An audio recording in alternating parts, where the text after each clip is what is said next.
সাপ্তাহিক ছুটির দিনে কর্মজীবীরা ছুটে যান রাজধানীর কাঁচা বাজারগুলোতে।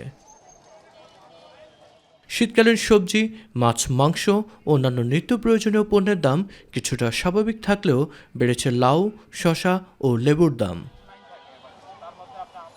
এখনো তো শীত যায় নাই, সবজি আছে, কিন্তু সবজির দাম ভালো সবজি নিলে 100 টাকার নিচে নাই, লাউ একটা নিলে 120 টাকা, সবই দাম নেই। হ্যাঁ, বাড়তি, অবশ্যই বাড়তি।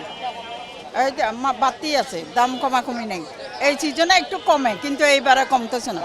যে দিন দিন বাড়তেছে, কম হওয়ার কোনো দেখতেছি না। বাজারে ওঠা নতুন আলু, পেঁয়াজ, রসুনের দাম ক্রয় ক্ষমতার মধ্যে থাকলেও গত সপ্তাহের মতো এই সপ্তাহেও কেজি প্রতি 10 থেকে 15 টাকা বেড়েছে মুরগির বাজারে।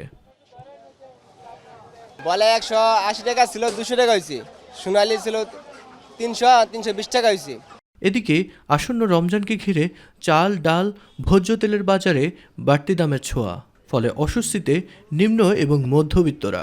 বিদেশে কিন্তু রমজানে যে কোনো দেশে যান আপনি দেখবেন যে ওরা রমজানের সময় ওরা দাম কমিয়ে দেয়, সো দ্যাট মানুষ বেশি করে কিনতে পারে, কিন্তু এখানে আবার বাড়বেই। আমরা যারা মধ্যবিত্ত পরিবারের আছি, যারা দিন আনে দিন খায়, তাদের কষ্ট হয় আর কি।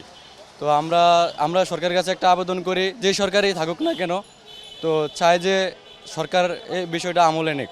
নিত্য প্রয়োজনীয় পণ্যের দাম নিয়ন্ত্রণে অবৈধ সিন্ডিকেট এবং বাজার মনিটরিংয়ের বিকল্প নেই বলে মনে করেন নগরবাসী। মিফতা গালিব, মাই টিভি, ঢাকা।